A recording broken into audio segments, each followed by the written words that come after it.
Hello, everyone. The next episode of the DFR Down Under show for round 11 of the AFL is live tonight in the AFL this week. Let me start. It's the DFS Down Under show.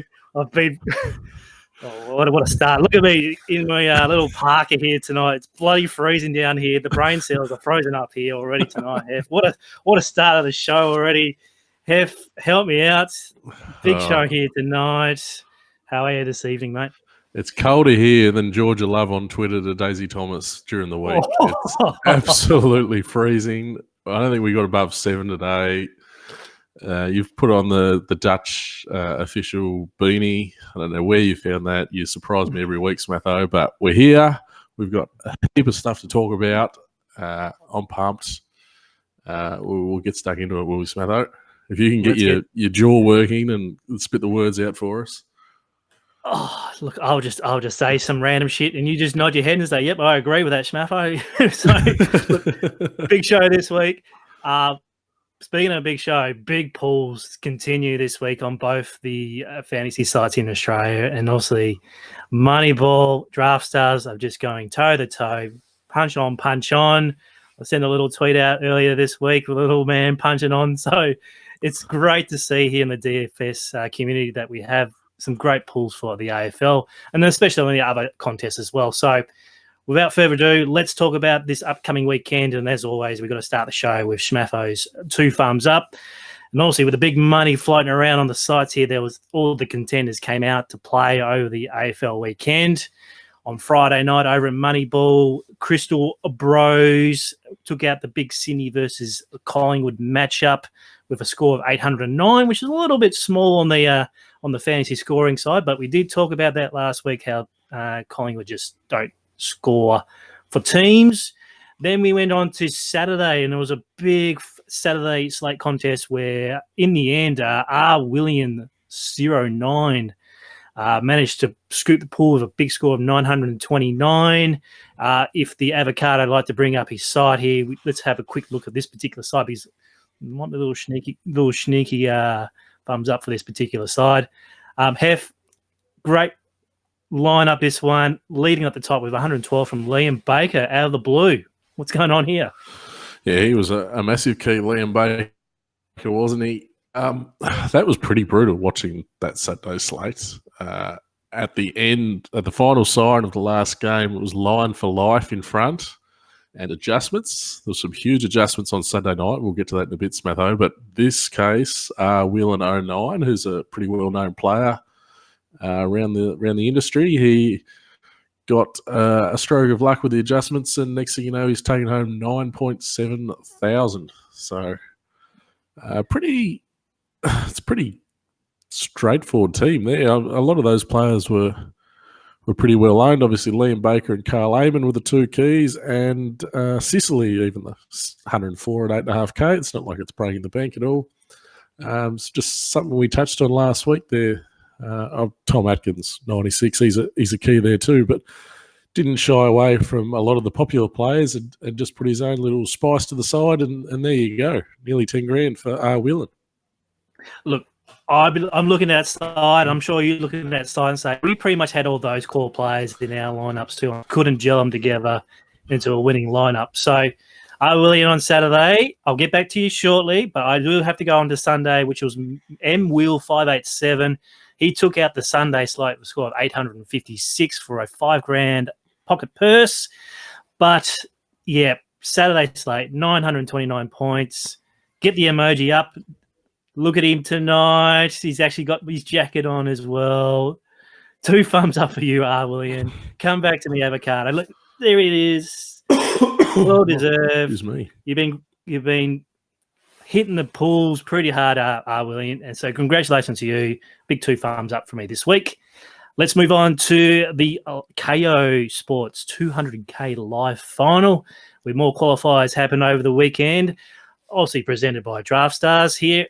Now, if you bring up the splashy avocado, we've got the 6 golden ticket winners over the weekend, highlighted by Clifford and BVB21, but some great team DFR ticket holders here, including Watto 1234, the scientist, the pen paper guru, Matty Lee, Chris Eddy, 999 poker star, and then what's going on here? Yeah, what's that? Is that a second ticket?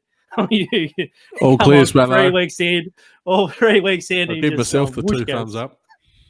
Oh, you give yourself 2 thumbs Where's up. the That's the way to pom-poms, do it. Smatho? No, too cold. They're frozen tonight. Pom-poms are frozen. I'm not bringing my hands out in my pockets tonight. It's too freaking cold down here. Hef, great success for this particular one.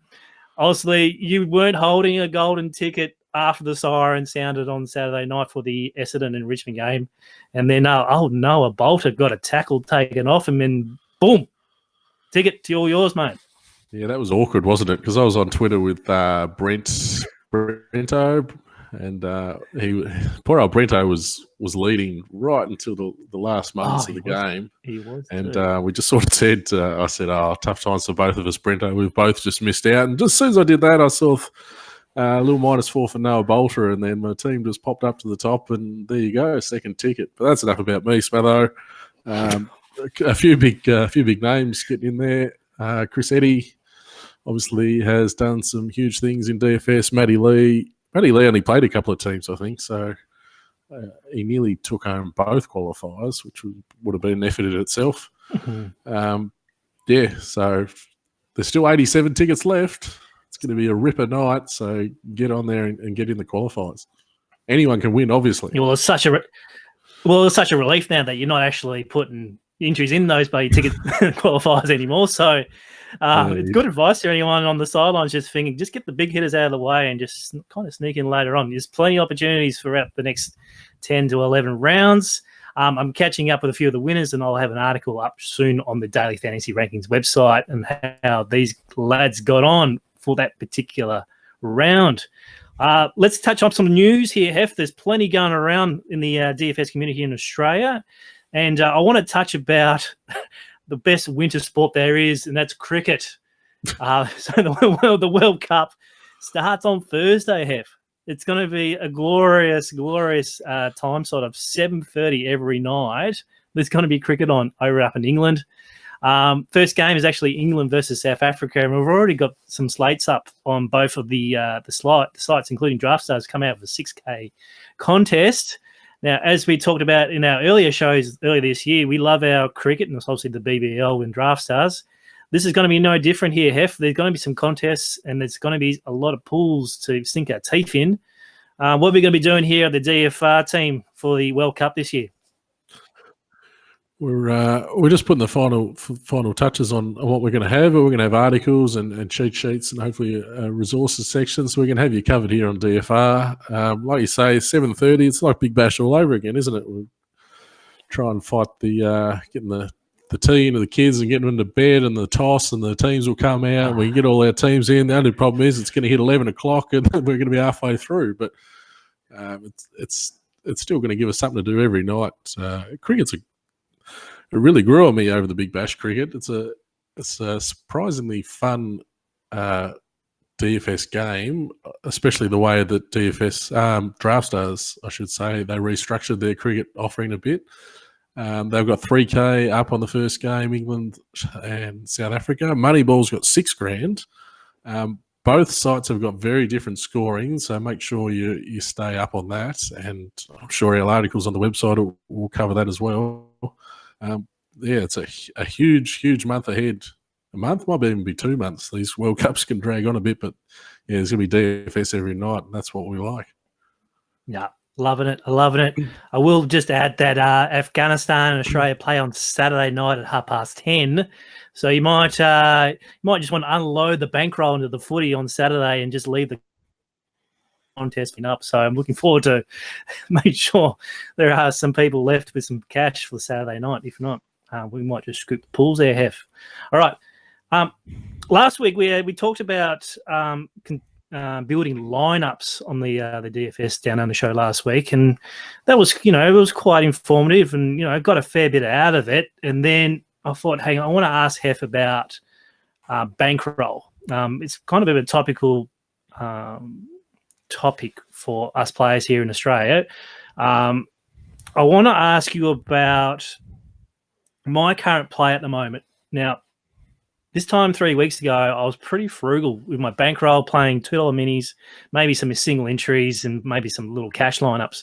And I was loving it. It was great fun. And then boom, the cash came for GPPs, and I thought I have to get amongst the action, but be amongst the action, I have to pony up some cash. Teach me. I want to know, am I doing the right thing in terms of extending my bankroll to play these GBPs, or should I just be looking, okay, let's try and be a bit more frugal with my money in terms of entering these particular contests? Yeah, like you say, it is very topical at the moment, Smatho. There's so much money going around that it's so tempting to get involved, and possibly some people might be playing a bit more than they intend to. Like you said, you've been tempted to throw a bit more money in than you usually would, and that's something everyone probably needs to just be aware of a little bit. Bankroll management is just a fancy term for making sure you don't go broke, basically. Blokes who've come from online poker, that was a huge thing in the online poker world, is just looking after your bankroll, because if you lose your bankroll, you're out of the game, and you can't win anymore when you're out of the game. You can't play, so you've got to keep enough that you can ride out the ups and lows, just to stay in the game, and when your time comes, hopefully you'll hit the big one. But maybe we'll turn it around to you, Smatho. Do you keep a separate amount aside for DFS that you don't want to touch, or you just want to keep it separate from day-to-day life, or have an idea how much maybe you want to put in, something along those lines? Is that something you've sort of considered? Yeah. What I do personally, that I don't go down to zero. I always leave something in my bank balance, regardless of what kind of contest it is. And then if I make enough money, I get to a certain point. So say for myself, I like to have a balance of just say $200. And if I get to 500, which is obviously, a great return on my investment, I pull that out and use that however I like to see fit. All right. And then I go back to 200, and then I grind again from that. All right. There are so many times that I've gone under 200 and I'll get down to probably 50 or down 40, but I thought, no, I don't chuck it all in, because I know that's a quite amount of money from an initial $200 investment. Okay. So yeah, I see screenshots of guys which post their pictures of their wins, and I look at their balance and it will be saying 20 cents. And I'm like, God, you've gone all in on your bankroll. And I'm thinking, what did you have to start with? So I'm not saying that's necessarily a bad thing, but I always want money in my bankroll just in case for that next contest that there might be some overlay, or even just some couple of small grinding head-to-heads. I want to be in it to win it, and I've got to make sure I've got some money in my account to do so. Yeah, so you raise a good point there. What your bankroll is, it sort of depends on how much you're prepared to, or how much you can actually add to it if you are going to run down towards zero. So if you, like you are, if you want to keep this certain amount of money separate for DFS, then you've got to be quite conservative with things, because once you hit zero, it's going to be obviously really hard to keep playing. Whereas if you've got a bit of spare cash lying around coming in every week, and you think, well, if I go broke playing this week, I can throw in another $100 next week or whatever, then you can be a bit more liberal with the number of contests you play and how much you're putting into it. So it's going to be very personal and just for your sort of situation. I think the key is just to be honest with yourself on how much you're willing to spend. Make sure you're playing enough that it doesn't really affect anything else going on in your life. If you're honest with yourself and you don't have if you can say to yourself, look, I can't be pouring money into this every week, then don't be scared to sort of come back in stakes. And obviously it's plenty of entertainment, DFS. We're not just playing for the money. It gives us something to follow along on the weekends. So stay within your budget, or if you are trying to build up and increase the amount you're playing, it does give you the chance to prove yourself first that you are a winning player if you want to lift the stakes, and by being a bit conservative with your bankroll, you can sort of prove that to yourself as well. Yeah. I'm sure you guys some look at my Twitter handle that I have in my profile. I'm an anxious DFS player, and in times I am pretty anxious in terms of, oh my God, do I spend another $2 entering another lineup into a GPP? But in the end, I do enjoy playing it, and it's for fun. And And now that the sites are now starting to grow their pools, there's no what I say. I have more choice now. I have more choice in terms of entry points, how much I can spend per contest. Before, it was just pretty much you either got a $2 contest, a $10 contest, or a 15. Obviously, your six mans, there are some more entry level points there. But now, I like the idea what Moneyball are doing this round with their $5 minis. What do you reckon of these $5 minis have? Because I actually do like it. It's more of a challenge for me now, ponying up from $2 to $5. It means less lineups, but it means that I concentrate on lineups more. Yeah, it's just giving people more options. I'm really looking forward to see how they go as well. If you don't know, Moneyball have introduced a $5 mini with a 5K prize pool, which it's sort of at a level that none of the sites have tried before. We've had the $2 and the $15, and it seems like a pretty sweet place in the middle to have a try. And then they have brought the $2 ones in as well with a $500 prize pool.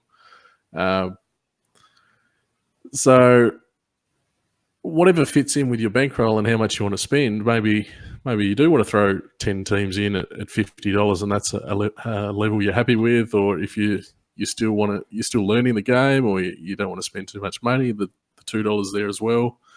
The beauty about DFS is there's so many different options. I'm just thinking myself this year, I've had to go at the max entering early in the year, decided maybe that's not as enjoyable as what I thought. Maybe it's not as profitable as what I thought. I've tried playing cash before. I don't enjoy cash as much as tournaments. I've tried focusing on one site rather than the other. I've tried playing across both, playing core lineups, playing a wide array of lineups. There's so many different things that you can play around with until you find what you're good at or what you enjoy. And I think there's something in it for everyone, which is really great. Yeah, and I find it. Some people will talk about, this guy max enters, and I'm just here just making one or two lineups. So be it. It's good fun. You play within your means, and if you find that's enjoyable, then that's the whole idea of playing DFS in Australia. It's great that the sites are providing these big pools. Look, we might have an obligation, or we may not have an obligation to say, hey, let's help these guys out by putting in an entry and then put in a second and then put in a third or a fourth. But you don't feel like you have to. I think Hef, you shared a video with me today from from a particular site in the US, and they talk about max entering. And obviously there's a few guys who have max enter in here. Do you want to share the listeners and we actually might share a little link out to this as well on Twitter after the show. These big guys in America, and they talk about what max entering means to them. Yeah, so we got that up on the screen now. This is a video that was sent to me by Jesse, one of our writers at DFR, does some great NBA and AFL stuff. And it was pretty topical at the moment, I thought. It was, do you need to play 150 lineups to win? And with the massive max entry limits that came in on the weekend, Moneyball allowed 250 lineups on the weekend. And there was a bit of discontent if you sort of checking the chat boxes and a bit on Twitter and whatever else about the guys who are max entering. But yeah, we've got an article on the website talking about, I think it's 5 tips on on Moneyball, playing Moneyball this week. And it has got a link to this video. And it speaks to a lot of highly regarded American DFS players, and they're talking to roto grinders about their strategies. And it's surprising how many players out there will still only play 1 to 5 lineups. There's a bit of a maybe misconception around the industry that all the good players are only max entering, and if you're not max entering, then you can't compete. But with your 2 thumbs up, I think we've seen this year there's been many players take first or really high placings with 1 or 2 lineups. I know Whizbang was one that came to mind. He's shown up a couple of times. He only plays a small amount of lineups. There's a few other guys who've qualified for the live final have only played 1 or 2 lineups. Yeah, James Ball comes to mind. Yep, no, there's plenty of them. There is plenty of them. So don't think that you can't compete because everyone's on the same footing. Everyone's got the same amount of salary to build a lineup and got the same information. It's only one lineup can win, and there's no reason why if you put in the right lineup you can't be winning. I definitely recommend going to the DFR website and watching that video just to get a few different opinions from guys who have played in America, which is obviously more advanced, the DFS industry over there. And yeah, if you prefer to play a smaller amount of lineups, and that's sort of a direction I'm sort of heading, I'm starting to think maybe 5 or 10 lineups is probably more of my sweet spot, and it sort of feels like a drag entering more than that. Yeah, there's nothing wrong with that. That's for sure. Yep, nothing wrong with that. I'm sure there'll be other different opinions, and if you want to share your opinion, obviously jump on the DFR Twitter handle, which is at Rankings DFS, and if you got any thoughts, we're quite happy to have a chat. There's no right or wrong answers here. It's obviously we're just comfortable with what you want to play, and obviously, as I said, it is a gambling sport. It's you got to be prepared to lose within your means, as they say. Yeah, right. and don't get too angry at the max entry guys. I know they cop a bit of stick, but if it wasn't for these guys putting in a lot of lineups, these prize pools would be a lot smaller. Especially last week, that guy with the numbers in his username that had a free entry, put it in, won $6,500. You're not getting that opportunity if you don't have the guys like Jay and Brody and Tiger Time and Whelan. If they're not putting in a heap of lineups, we're not getting those big pools that you can maybe make a significant amount of money from a very small investment. So everyone has a way that they play, and they all fit in together, and there's room for everyone. Yeah, and just one final thing before we moved on. I think there was one particular max entry I saw in the chat box who didn't actually cash one lineup, and people thought that funny, but we don't laugh at anyone else who put 1 or 2 lineups and just say, "Oh, you lost." We shrug our shoulders and move on. So, it's not real great to pick on the max guys, but obviously you need them. But sometimes you celebrate with their wins, and then you celebrate the guys who win single entry as well. So we're all in this together, Hef. All right. Yeah, it is very hard max entering. Trust me, I go and go. You had to go. You had to go. It's not just a case of putting a heap of teams and you win. There's a lot more to it than that. That's for sure. Yeah. All right, enough of the D&M stuff. All right, great lessons learnt there. But we want to talk about footy now. So we've got another big round 11 AFL action happening this weekend, and let's talk about Friday night footy. It's actually North Melbourne versus Richmond here in Melbourne town. 170.5 is the totals, and Richmond has a line around 22.5. That might change with the teams coming up tomorrow. What I can gather so far from the news services that Cochin has probably returned for the Tigers. Lynch is probably going to be okay after getting a corky calf. Moneyball has gone whooshka again. They've gone up to $75,000 GPP contest for our listeners and obviously the community. Draft Stars, and then just gone, hello, you can have 100K as well with a $20 buy-in. We also have the live qualifiers for the 200K live final. And then, as we talked about, Moneyball are doing their $5,000 contest, which I'm pretty interested in on Friday night. If you go to the Daily Fantasy Rankings website, you click on the resources link, go to AFL, be able to do some research before even the teams come out. And I found out that we talked about Richmond in terms of really leaky. That's not really the case anymore. We've got the little past 5 games bar, and it's quite low now. So they're actually the 7th stingiest side now in the competition, and they're facing North Melbourne, who are actually the 6th stingiest side in the past 5 weeks. So they're virtually identical, and it's going to be a real low-scoring matchup. The backs are very stingy now, both in the top 5 in the last 5 rounds. But I did see a key in the rucks. Without Nankervis in the side the last couple of weeks, that Richmond are leaking a lot of points to rucks. Hef, what else on the resources there you can have a look at, while we're waiting for teams and looking at bills before Friday night? Yeah, well, I think Richmond's a great way to kick off because we've got a new addition on the resources section in our points against area. We've the guys who pump out all the data for us, they do some amazing stuff, and they've come up with a weekly plus or minus section on the points against area. So you can look at each team, and each week you can see how many points they gave up and how that measures up to the league average on a plus or minus basis. Richmond's a great example because we had a look at their backs before we jumped on the show. And in the first 7 games, they gave up more points than the average in all 7 games. And then the last 3 weeks, they've really changed how they're playing Richmond. They got a few players back, and they're just starting to control the game a bit more. So the last 3 weeks, they've given up less points to opposition backs than the average. So that's a really great tool to try and pick up some of these trends. We've got these, like you say, we were all against Richmond. We were piling into the teams playing Richmond earlier in the year, and then just from that Freo game, when we thought it was easy just to pile into the Freo guys. Ever since then, Richmond's really changed, and now they're not a team we're looking to attack at all. But check that out on the resources. That's a really useful tool. And one more thing for this game. Do you ever think Reece Shaw was going to be a head coach, Smatho?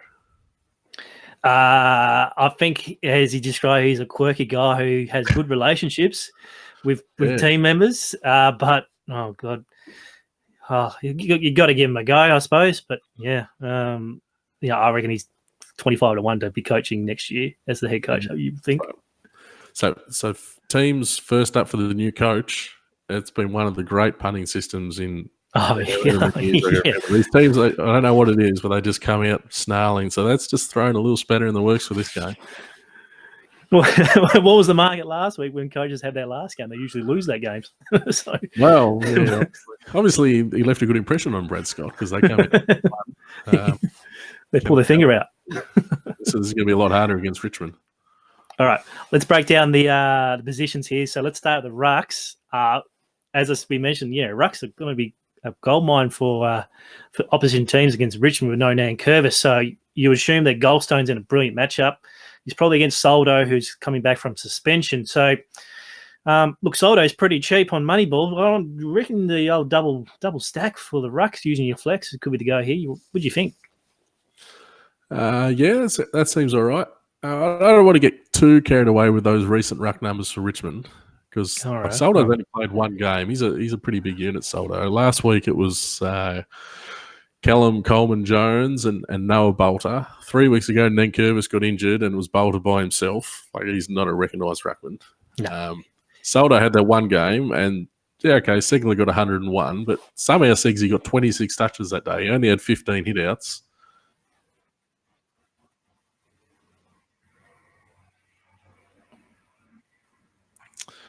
I think it's a good matchup for Goldstein, but Soldo's 4K. That's so cheap. I lean to Soldo. I wouldn't slap you for playing both, but I don't think it's like last week for Goldstein anyway when he was racking against Zane Cordy. Put it that way. Okay, all right, fair enough. I just gave you old pump up for the resources and you just whacked them back at me. That's great, mate. Well done. You've got the ruck analysis tool. You can always just dig a bit deeper, which I tend to do when you're too busy worrying about your wardrobe, Smatho. So I just look at the little bars, but yes, there is the ruck analysis. I should pay more attention to that. Very deep in that stuff. Yeah. All right, fair enough. All right, let's dig into the defenders then. Now, last week we had some great scores from Richmond, good ceiling scores from either side. Hooley had a really massive score last week. He's going to get a lot of ownership from that particular game from last week. So are we going to go back to Hooley? He's pretty expensive, but there is some good cheaper options, you reckon? He's going to be pretty popular, but I don't think they've caught up to him yet. 8,300. He's gone 113 or more in 4 of his last 5. All he does is kick the ball. He doesn't worry about handballs, and that's just fantasy gold. It's a little bit of a teaser because North are quite good at restricting the backs. But as we touched on, Richmond are sort of doing the same themselves. I didn't like too many of the back options, so I think Hooley's definitely playable. Link him up with Vlosten. That's something we've been touching on all year. It worked wonders last week. They're probably my favourite options again. Yeah. Possibly Vlosten and Hooley are probably the most 2 popular players from this one because the salaries are not exactly out of this world goddamn expensive. They're around the low 9s, high 8s for your premium players. So you should be able to jam a couple of these guys in. Speaking of jamming, Cochin, he's back for the mids. So he's going to, in my opinion, he's going to kill Peter Higgins and Old Schnags and and old Edwards value a little bit. And then, I've just read what I've got on the run sheet here. Zeeble. Oh, man. 5 out of 10 lineups last week, and I had Zeeble, and it was just gross to see on. I follow fan footy, just look at the scores, and they had the icicle beating before half time, and I'm thinking, my goodness, why do I bother? That was tough. That was one last parting shot before Brad Scott. We don't need to get into my thoughts on Brad Scott anymore, but he just got us one last time. A few options for me. These teams aren't renowned for having the big high production midfielders that we see from teams like Collingwood or Adelaide or the Eagles or anything like that. So maybe there's a chance to trade down a bit in the midfield, and we can pick some guys who link up well with the back line. So for the Tigers, that's guys like Sydney Stacks available as a midfielder. Titchy Edwards has seemed to be getting involved a bit across half-back from time to time this year. And then from the Kangaroos, Trent Dumont seems really chippy happy to get back if you're going to play a couple of Kangaroos backs. I think there's an angle so you can sort of take there to try and link in with your back line there. I always love Sean Higgins in games with no taggers. Richmond seem pretty happy to go one-on-one, so I think that's going to suit him there. And then Cunnington is very good inside. He does have a pretty good ceiling, and he's not a really popular guy. And Zeeble, like everyone's going to be feeling like us, Smatho, that we did our proverbials on Zeeble last week. And I've said this before, that's when I like to back up on people in DFS, is when everyone has spat the dummy and doesn't want to play him again. Who knows where Reece Shaw's going to play him? He could kill your lineup, but you play a little bit of him, maybe that'll give you the edge. Yeah, you can't have recency bias ruins it. You gotta have him again. I'm not sure about Cunnington Hef. He really played for the coach last week, and he got quite emotional after the game last week. So I think he's going to be a little lost little sheep out there on Friday against the Ridge Mids. So that's my little hot take for you, Hef. That nice I'm going to go I'm going the full fade on old Cunnington this week. We'll see how that blows up. All right, let's move on to forwards, and one little glancing look here, and it looks pretty terrible, Hef. Sure, Liam Baker was the little nab rising star last week, and he'll get a lot of clicks on his name at his particular price point, but and Bolter, I suppose, as well. His price hasn't really gone up as well, so that could be click and forget, but this is GPP. This is big money. What if these two fail? Was there anything else that we could have some little sneakies on in the forwards? Yeah, they look pretty obvious, don't they? Jed Anderson's a forward. We've spoken about these positions on Moneyball, that occasionally there's going to be a guy that we can turn up that is maybe not in the position that he's listed. So if you're trying to get away from those Richmond guys, and maybe you're going on that Reece Shaw narrative, Jed Anderson's 7,100. He's got 100-point upside, so maybe he's a different option up forward to look at. Yeah, I think 3 or 4 in your pool, and that's about it. I think you just have to click those guys and move on. All right, that's Friday night. Hopefully it'll be a good game. Hopefully North can continue their scrappy ways and see if we have a good game. Let's move on to Saturday. Big 5-game slate on Saturday. Collingwood and Freo, Giants and the Suns. Oh, geez. Cats and the Swans, Melbourne and Adelaide. Melbourne's already gone to the snow, as I've already got my little Parker on tonight here. And Brisbane playing Hawthorn up at the Gabba. Moneyball, big 100K. Round 11. This is round 11 in an AFL season, gone on June, and we're playing for 100K, Hef. It's amazing. 400 entries. I want to see you put in, Smatho. No, we talked about not the massive entries within my means. I might be able to pony out one entry. All right, so it's going to be a good one. Better start now. Can't forget Draft Stars. They put up 50,000 for a 15 buy-in as well. So 150K on a Saturday up for grabs. So look at the resources on the DFR website. You look. Suns are an obvious target again, who are still lurking points, and they're facing the Giants, who are on a tear at the moment. They're just beating up sides fantasy point-wise. Thing is, though, a glance at the salaries, the Giants are pretty expensive, so we have to try and pick the bones out of that. Swans are now starting to leak points to Rucks, but that can be said to the Cats. So, this could be a high-scoring ruck duel between the Cats and the Swannies. Hawks are now starting to leak for defenders as well. And Melbourne and Suns are up there for the forwards if you got a bit of cash there for forward spends. As I said, we've been banging on the show for the last couple of weeks. You look at Carlton, you look at Suns, and you just jam them in because obviously Moneyball, you can jam everyone in, no restrictions there. But Whitfield's 10.3, Taranto's 9.9, Kelly's 9.8, Colinio's 9.4, even the little mini pig Fiorini's at 9.8. We can't just jam all these guys in. Can we make a case for 1, 2, 3, or you just have to, close your eyes and hope for the best? Well, obviously there's no knock on the expensive Giants, is there? We've seen these guys just in the midfield just rip Gold Coast apart time after time this year and go really big. So obviously you can't fit them all in. That's going to be an issue. Maybe we spoke about the rising tide concept last week that against Gold Coast, like the whole team sort of outperforms their salary. So maybe you look at the second level Giants, you go with your Whitfield or your Taranto or your Kelly, whoever you like. But look at those second tier players like the Perryman's really well priced still, Toby Green, Jeremy Cameron, Nick Haynes. Those sort of second level guys get their chance to outperform their salary, and maybe that's where the value is going to be for the Giants. You mentioned Pigarini.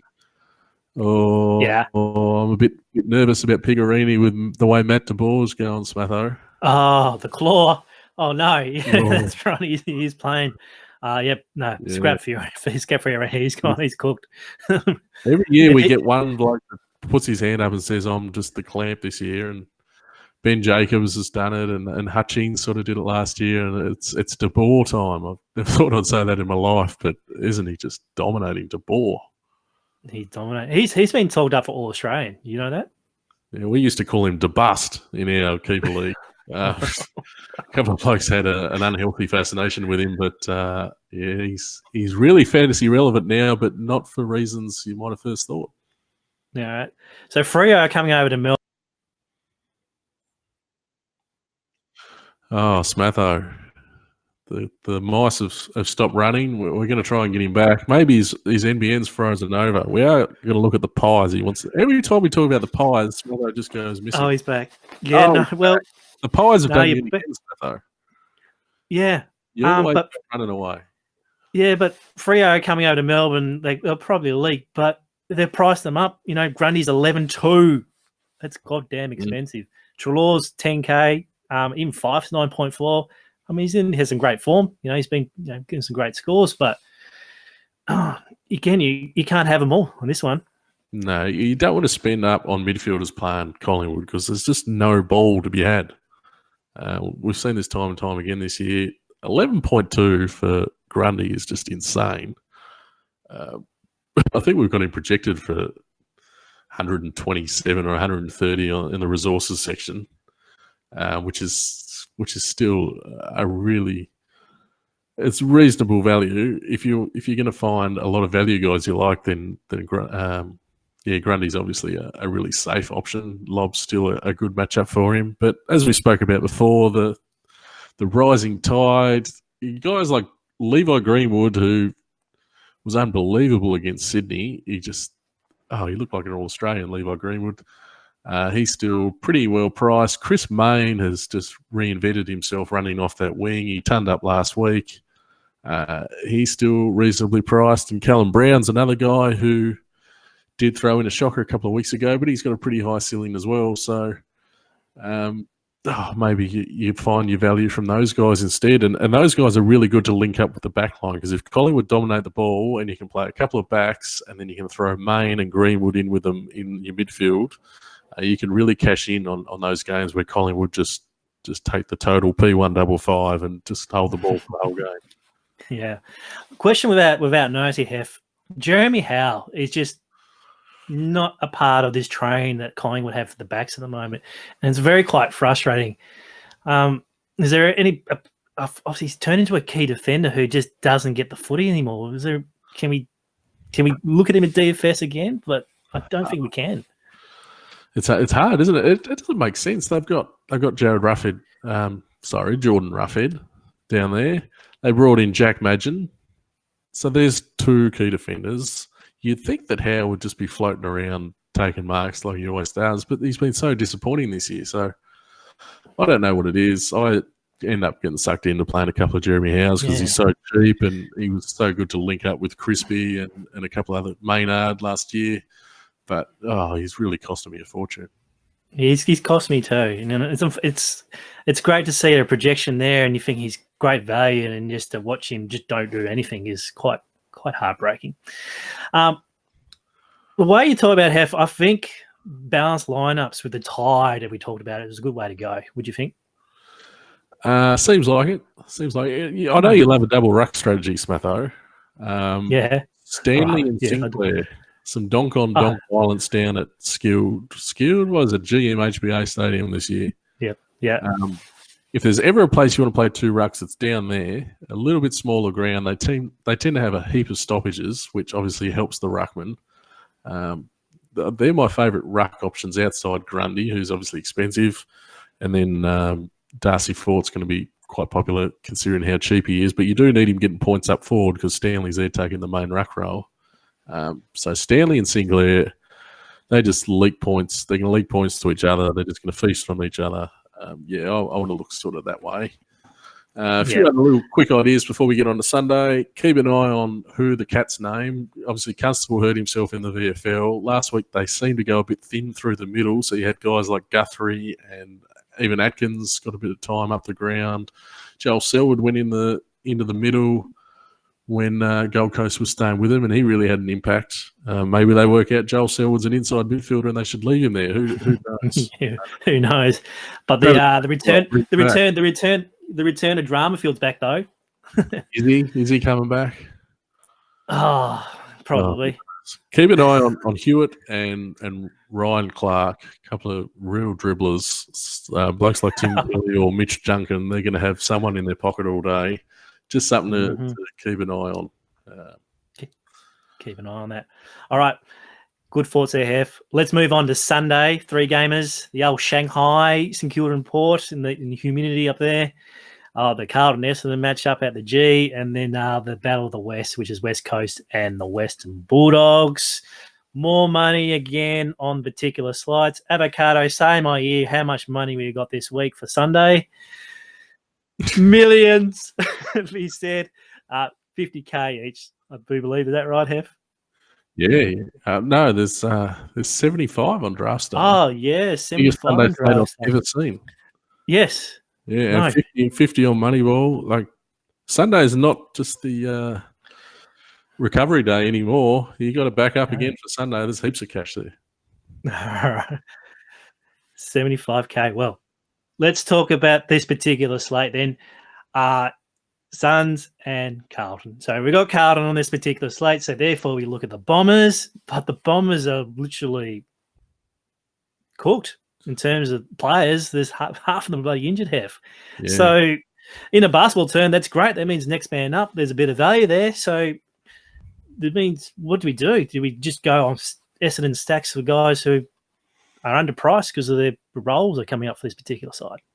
Funny one. We're going to have to wait on the teams for the Bombers just to see how they pick. I know you're hoping your boy Will Snelling, straight in from the mid-season draft, you're hoping he goes straight into the team. Yep. Full 5K on draft stars would be great. It'd be chalk. How about the Bombers fans? They've just been declaring Carlton all week. Anyway, especially Twitter, they're just going berserk. And you won't find a more pessimistic bunch in your life. But Blues got them last year.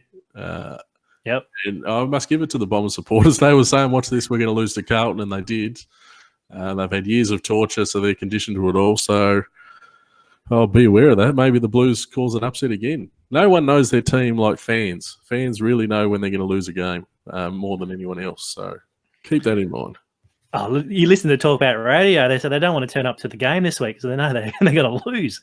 And then, they already talk about the coach and Worsall saying, hey, Bucks had some time and Hardwick had some time, so hey, I deserve the time too. And I think that's just not great coming from a coach. You've got to be in the now for it. So, look, as a Carlton supporter, I love these Essendon games because we tend to win these ones. But Also, there are 2 other games on the slate, and always the light twilight game in Perth seems to be a good sweat for DFS because you know that it's going to be nice and sunny and some good footy going over there. So we've got West Coast and Bulldogs over there. Some sneaky West Coast players, you reckon, Hef? Yeah, 20. I'm just loving Eagles getting back on one of these flat, sunny decks in Perth. 320 game in Perth. Skiing on the summer day. You know I hate them in the wet. Last year they had 9 tons against the Dogs at home. Oh, did they? Really? I didn't know that. Nice dry conditions. Suits their game plan. Like it looks really obvious the Eagles stacked. The tiny little concern I have is they had such a big win against Adelaide. Maybe they're going to be a little bit flat coming off that game. They're expected to win against the Dogs, but it suits them down the ground. There's no Wallace for the Dogs by the sound of things. He's out for a few weeks. So that means some of these guys that are getting screwed by Luke Beveridge playing half forward, you're looking at McRae, you're looking at Dunkley, you're looking at Bontempelli. Maybe there's a little bit more mid-time for them. They need someone to play with Patrick Lipinski in the midfield. Somehow he jumped them all.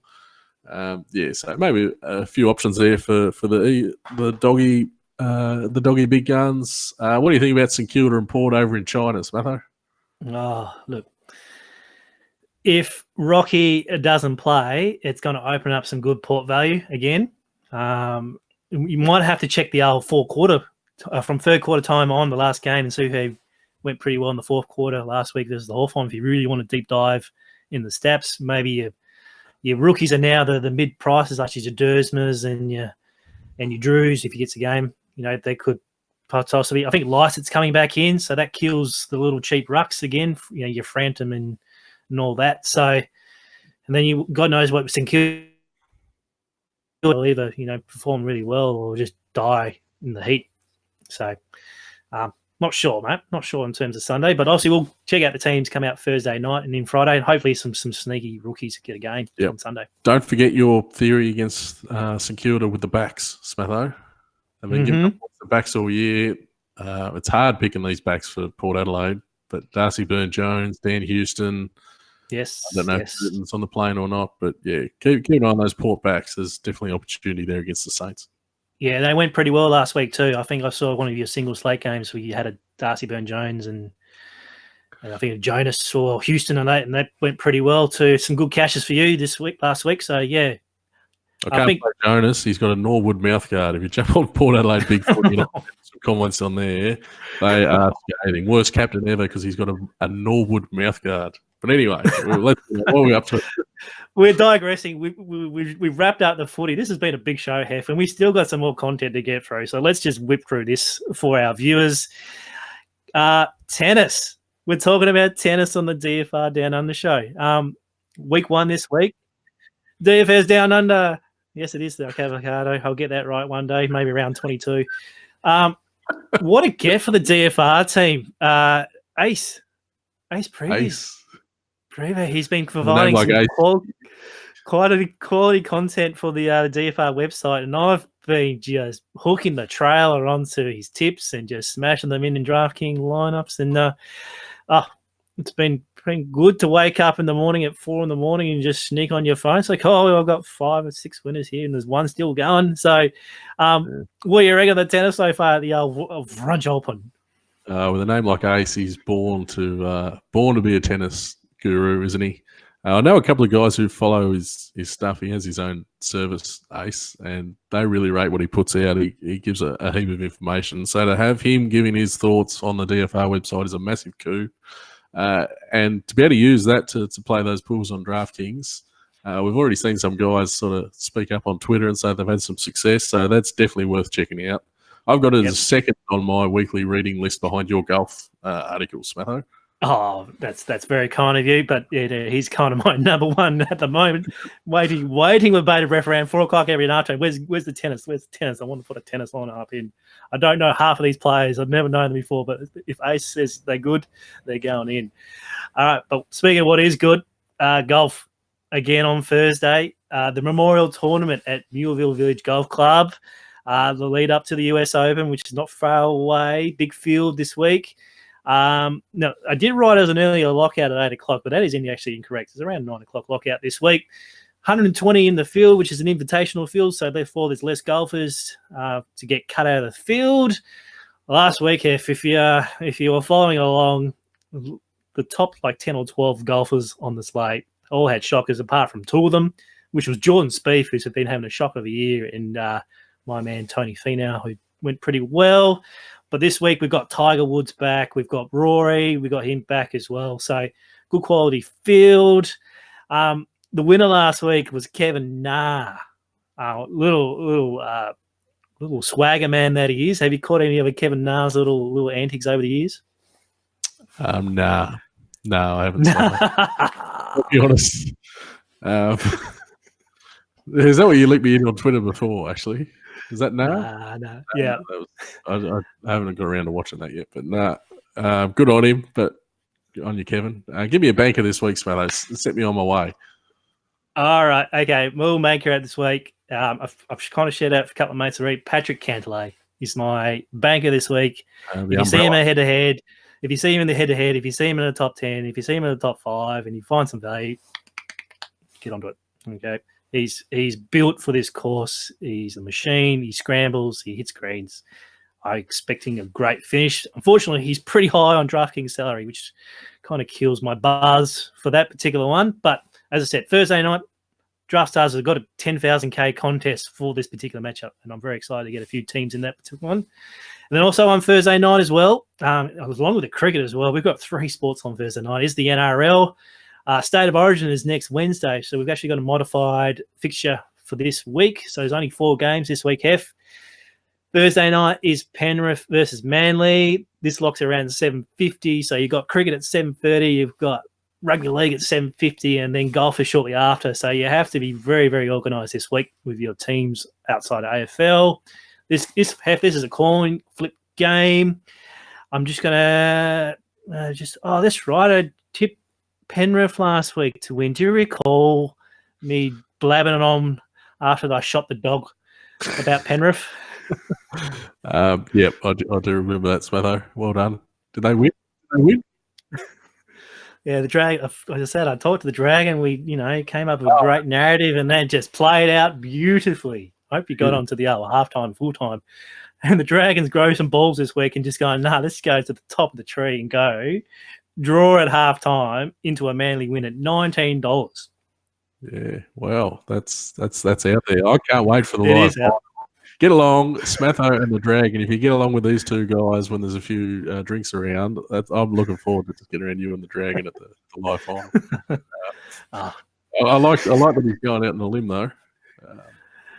Look, it is a coin flip game, so it could blow up my face, but you gotta stick the neck out sometimes. Draw at half time. It's conceivable in a coin flip game. You never know. All right. Geez, this is nearly over an hour edition of the show here, Hef. What a show we put on tonight. I might take my beanie off because my bloody ears are burning so red tonight. Not from your chin wags itself, but, if it is 6 degrees outside here tonight. So, look, big shows, as always, big contests this week. Hef, is there any final thoughts you want to say to the listeners before signing off this evening? No, good luck. Don't be scared to get around these new contests that Moneyball have been put up if that's what you want to be playing. Support them, and they're putting it on the line. So play within your means, and don't be scared to try out a few different things. Yep. That's it. Cricket, golf, NRL, footy, there's so much on the particular site. So good luck for your teams this week. As always, hit up our Twitter handles, hit up Rankings DFS. If there's any questions or queries at all, maybe a little side of tennis on the side with the French Open. So look, good luck for everyone. Hef, thanks for joining for a bumper edition this week. One big show next week with State of Origin on Wednesday night. So keep an eye on our broadcast times next week. So I actually want to watch the damn game, Hef. So I might have to talk to the owners in terms of changing the time next week. You never know. Know your role. Well, thanks, we'll see you next Wednesday then. All right, take it easy. Bye. Ciao.